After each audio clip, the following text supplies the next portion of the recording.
Welcome back to another edition of Post Media's Ottawa Senators panel. I'm Ken Warren with Don Brennan and Bruce Garriock. I want you to stay tuned to the end of this show for a special guest from our usual panel discussion. But first off, guys, Don, the Senators are clearly on a roll here. They're getting some veteran leadership from guys like Mark Stone, Matt Duchene, and Craig Anderson, and the kids are just rolling along here. Are you surprised they're at 9-8-3 here? Well, they're on a roll. Yeah, they've won 2 games in a row now. We're forgetting that 3 games ago they completely laid an egg in the second period and lost 5-1 to the Florida Panthers. But yeah, you got to like the way they've rebounded. They came home where they've been very good. They're 7-3-2 on home ice as we speak, and I think that they've really bounced back anyways, and they have caught something as they go into tonight's game against the Florida Panthers. I look at the situation and I say, that what they've done is you've seen the youth take them a long way. I think that one of the things they talked about in this rebuild was the fact that they wanted to build around their youth, and I think that sometimes youth doesn't know any better. They don't know that they're supposed to lose, and I think that certainly in the early part of the season, one of the things that I talked about going into the season was I wondered whether in fact they would win 30 games this year, because they didn't win 30 games last year with Erik Karlsson in the lineup, and certainly after as they hit the quarter mark of the season here at 9-8-3, they're in pretty good shape. Yeah, well, you look at these young guys. I mean, Max Lajoie the other night, a guy that started the year scoring goals. Now it looks like he's almost in a shutdown role. He's matched up against top forwards. Played against Malkin the other night and did a pretty good job. And then up front, you've got well, of course, Shabbat, but you've got Tkachuk, Colin White, and Drake Batherson, who's walked in like he's been here for a long time. And Don, you've written a lot about the kids on the weekend. What do you make? Who surprises you out of this group? Well, I like what you said about Max Lajoie. I mean, again, we've talked about this, but nobody expected him to make the team, and he did pick up points. He showed an offensive flair, that he's got the skills in the offensive zone. But yeah, you're right. He has been used more in a shutdown kind of a scenario. And he's really been impressive with his smarts, I find, in the defensive zone. The way, the angles, the stick, everything he does. But of all the guys, I mean, Brady Tkachuk, I think, stirs it up. I think he stirs the drink for the Senators. He gets them going up front. He's got the combination of the skill and the net presence and the rambunctiousness, I think is the word. And but out of all of those, I'm going to go back to Thomas Chabot. I think Thomas Chabot in his second year, there was a game last week, he played 27 minutes. I think he had 6 shots on goal, 3 blocks, was great in his own zone. To me, the way this guy's come in his second year, he has replaced Erik Karlsson. He is playing better than Erik Karlsson did last year at any point. I think there's more to be expected of Thomas Chabot. They're looking good with him running the show there. And I agree with you, Don. I think Thomas Chabot has really done a great job. I think he sees the opportunity since Erik Karlsson was moved. But the other guy I've really been impressed with, and look, we've all been impressed with Brady Tkachuk, but the guy I've been really been impressed with, and people always talked about his potential and his ability, is Colin White.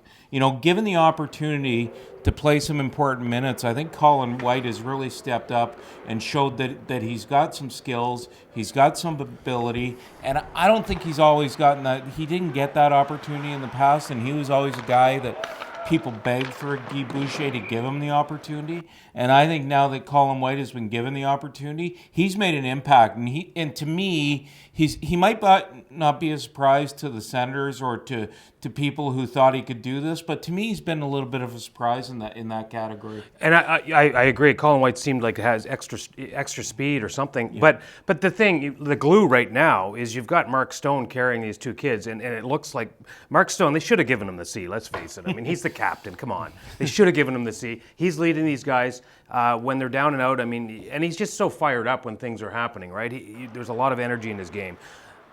Just to move on, I mean, we're talking all these positive. You said it's only a 2-game winning streak. They've won 3 of 4. Is it too early to say that this is a legitimate playoff team? They're a couple of points out of a playoff spot. Can they carry this on? I mean, they're giving up 4 goals a game. Well, first of all, I'm not going to move away from the Mark Stone thing for a second. You say they should have given him the C. You give him the C, and then he decides that he doesn't want to sign, and then in February at the deadline, you're taking it away from him. And people are going, wow, not even the captaincy was enough to keep Mark Stone in Ottawa. No, I don't like that idea. If he stays, yeah, he is the leader. He's been playing very well. He's their best player. He should be the captain. Yes, and he should be, but not if he's going to take off in February, right? Or have to be traded in February. The point that you talked about was, too early? I think it is. I think it is a little bit, but if they can continue to play and remain in the conversation, I think that's all we can ask for. If they're still in competition for or contention for a playoff spot into the new year, that would be a good season, I think. But right now, to me, it's their road ice problems that are going to catch up to them. Well, and you know what? If they can clean up their act defensively, then they will be in the conversation for a playoff spot. I think that, again, at the quarter mark, I think they've done a pretty good job of staying in the race. But I think to stay there, they have to get more consistent defensively. Even that third period against Pittsburgh Saturday night, they struggled and had to deal with an onslaught. Well, I think they've needed the best of Craig Anderson really to stay alive here. At this point, we're going to change formats here a little bit and bring in our special guest, and just stay tuned. At this point, we're introducing a new feature, Armchair General Manager. We're bringing in John, security supervisor here at the Ottawa Citizen, Ottawa Sun. John, from the point of view of a passionate fan as you are, what's going right with this team so far? Well, looking at it, I think the GM has done some work, which everybody expected him to do, was pick up some young guys to play on the team. Each one of them, like we've seen, are doing well. The only problem we've got is that in the standings, we're about a couple of points away from the wild card. But again, we're minus 11. How does that happen? And those are the questions I think everybody's asking about that. I have it's not a solution, but it's a suggestion. If the general manager picks up maybe another stay-home defenseman, we don't have a Wayne Redden or Chris Phillips here anymore that stay behind. We've got all the young guys, they're scoring well. But I don't know, it looks something odd. Have they been programmed to just go and score goals and not come back when there's a breakaway or something like that? That's what I was going to ask you about. I mean, the defensive zone play, the goals against, very high. Yeah. That and what else in your eyes is going not quite right yet? There's too much pressure on Anderson. What happens if Anderson gets injured? What's going to happen there? You don't have a backup goaltender. You had Condon that was there. You put him on waivers, sent him down to the minors. Is he ready to come back? Do they go looking for another goaltender? An experienced goaltender? Because this guy, Anderson, he's played his heart out. And the problem with that is that somebody's going to run him down. He doesn't get tired. He's a professional. And he's going to tell you when he's tired. But if somebody runs him down, can you bring in another goaltender just from the minors and bring him up? Well, and John, and that's the issue, right? Condon went down cleared waivers and went down to the minors, and then got hurt. And I don't know if he's even making the road trip with Belleville this week. They leave for Charlotte on Monday, and at some point you think maybe they got to go get a backup goaltender because they can't keep running Anderson out there. One of the things that we wanted to ask you to do is play general manager a little bit. I think we know that you want to go out and get a defenseman. But where do you think that signing Matt Duchene and Mark Stone fits into all of this before the end of the season? You're right. Those are the two that first have to be signed before you go any further. And with that's the time the general manager should do his work. Not interfere with the coaching. Let the coaching guy do what he has to do. Don't come in between. Keep the owner out of it also. Just let the coach do what he has to. If he's going to change lines, let him change lines how he wants to. You're going to lose, he'll take the blame for it.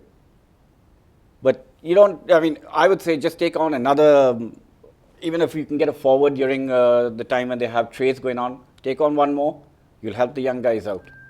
Don't put pressure on them. Don't put pressure. Plenty of food for thought. We appreciate the comments, John, and I hope you enjoyed our new feature. Before we wrap up, guys, I know this is an Ottawa Senators panel, but we can't dismiss the Ottawa Red Blacks going to the Grey Cup. Don, you're going to go to Edmonton and be part of all the fun and games leading up to the game, end at the game. So everybody stay tuned to Don Brennan and Tim Bain's copy. But what do you think here? The Red Blacks got a legitimate chance here? Were they going to win this game? Well, I think that going into the Grey Cup in 2016 against the Calgary Stampeders, I didn't like their chances at all. But after seeing them play in the Eastern Final, that was an offensive display like we haven't seen in Ottawa for a long, long time. Trevor Harris answered all the doubts, and he was perfect. So, I mean, Calgary's been struggling towards the end of the season. They've got a lot of injuries. I think the Red Blacks actually go into this year's Grey Cup as the favorite. I look at it like it's really Calgary's defense yesterday against the Winnipeg Blue Bombers was outstanding. They really shut down that offense, and that's going to be the challenge for the Red Blacks: is can they perform offensively against that defense? And Calgary's been here so many times before. They've got an awful lot of pressure on them, and that's where I think the Red Blacks can play the underdog card a little bit. I'm going to go on the record, 28-24 Red Blacks. I wasn't impressed with Bo Levi Mitchell. I think the pressure with this guy, having never won yet, when's it run out for him? As supposed to be the best player in the league for so many years. So I think there's more pressure, even though the Red Blacks might be the favorites. I think there's more pressure on Calgary. So this wraps up our Senators and Red Blacks panel for the Post Media. Thanks very much.